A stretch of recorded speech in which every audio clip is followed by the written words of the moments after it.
Oi pessoal, tudo bem? Eu sou a Lu e esse é o canal Cinefilu. E hoje a gente veio comentar o 9º e penúltimo episódio da primeira temporada de A House of the Dragon, ou A Casa do Dragão, chamado de O Conselho Verde, ou The Green Council. Então, antes de mais nada, dá um like aqui no vídeo, se inscreve no canal e vamos lá para o episódio de hoje. O título do episódio já pronuncia que chegou o momento que os Hightower, principalmente Otto, estavam esperando há muito tempo. O tom sombrio das primeiras cenas na Fortaleza Vermelha nos confirmam que realmente o rei está morto, ainda que essas palavras só sejam pronunciadas depois que uma reunião do Pequeno Conselho é chamada às pressas para que se tomem providências. E essas providências vão resultar em um golpe na linha de sucessão que Viserys, o Pacífico, como ficou conhecido agora o antigo rei, havia ordenado. Golpe que aparentemente estava sendo planejado há bastante tempo por não só Otto, mas por vários membros ali do Pequeno Conselho, coisa que nem a audiência sabia e nem aparentemente a rainha Alicent. Mas com a versão de verdade que a rainha criou depois de ouvir as últimas palavras de Viserys, ela meio que aceita tudo bem rapidamente. E o próprio fato daquela reunião ter sido chamada tão rápido que a Alicent nem conseguiu prender seus cabelos, se arrumar, já mostra que ela sabia que ia ter que agir bem rápido ali também para pôr os planos dela em prática, que seria pôr teu filho Aegon no trono.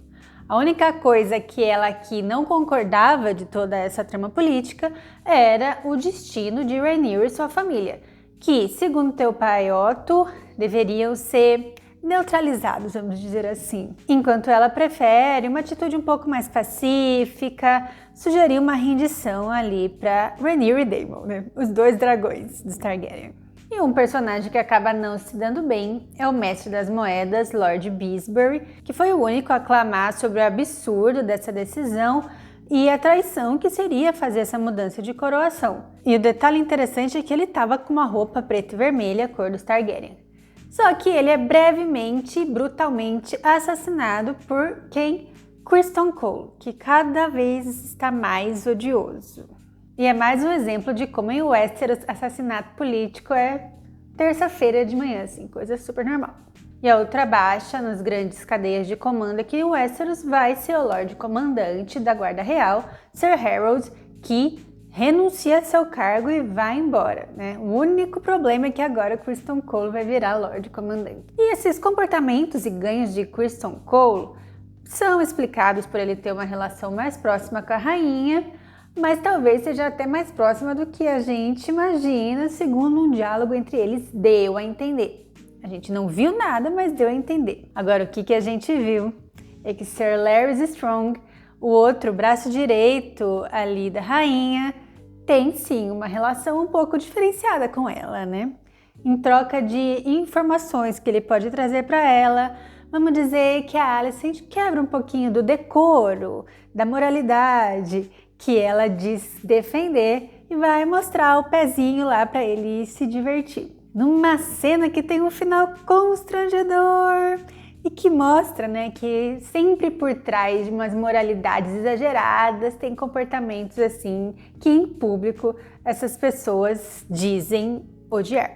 E a Alicent, ela cada vez mais me dá uma impressão de que não só ela é sempre manipulada, mas por ela sempre ter sido criada para ser um papel, ela não sabe quem ela realmente é ou o que ela realmente quer. Quando ela fica sabendo da morte do Viserys, ela parece que fica triste ou tenta ficar triste, tenta chorar, mas na verdade ela não chora de verdade. É como se ela achasse que tem que chorar por causa do seu papel de esposa. E talvez esse jeito dela agir é simplesmente reflexo da forma como ela foi criada por seu pai Otto Hightower. Ela sempre foi usada por ele para fazer parte no tabuleiro de seus jogos políticos, como parece que aqui ela se deu conta.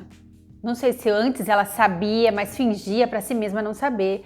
Mas aqui fica tão claro e evidente que Otto estava agindo pelas costas dela ao não avisá-la do golpe, que ela confronta-o pela primeira vez. E aí o grande perigo dessa criação da Alicent é porque ela também acaba sendo manipulada não só por seu pai, mas por figuras meio objetas como o próprio Larry Strong, que já se provou ser uma pessoa bem perigosa.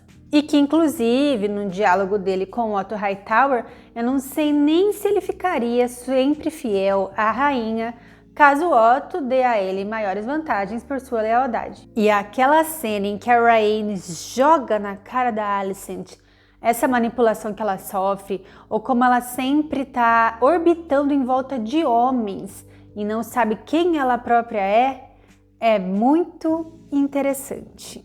Ela olha para Alicent e diz que Alicent não é livre e só busca uma janela em sua prisão ali, formada por todos aqueles homens, né? Seu pai, seu ex-esposo, seus filhos. E até faz uma provocação, perguntando se ela já se imaginou no Trono de Ferro, ela mesma. Então a Rhaenys tem um protagonismo muito grande nesse episódio, a gente sabe também por causa do final, mas esse diálogo também aqui é muito interessante para marcar essa diferença de posição enquanto mulher que essas duas personagens têm ali no contexto de Westeros.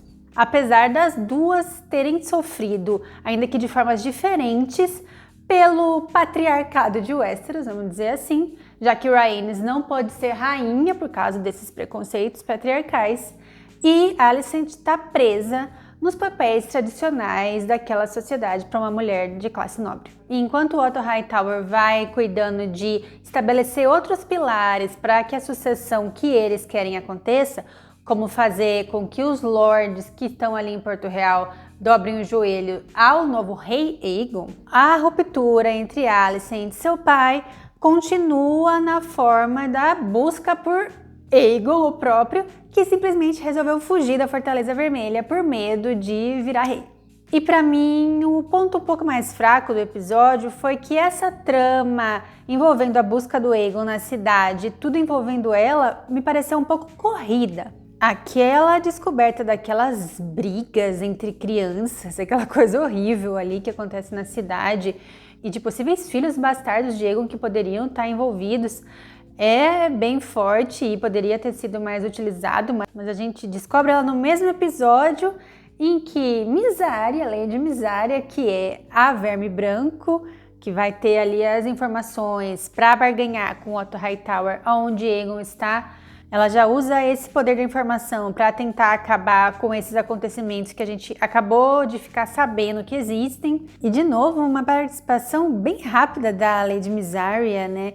Que é muito legal, ela clama poder ao povo, inclusive, mas o meu medo é o destino dela, né? Até porque parece que puseram fogo ali, onde ela vive. É aquela coisa do Aegon some, ele não quer ir ser rei, aí até achei que o irmão dele, o Aemond, ia dar o golpe dentro do golpe e tirar o irmão da linha e ele mesmo pegar o Trono de Ferro. O que não acontece, né? Ele convence o Aegon a voltar lá pro castelo para ir para a coroação dele. E ainda no meio tem a briga dos gêmeos da Guarda Real, né? O Sir Eric e o Sir Eric. Inclusive, qual deles dois que vai libertar a Rhaenys para ela fugir da Fortaleza Vermelha e dar arpada ali, fica meio incerto.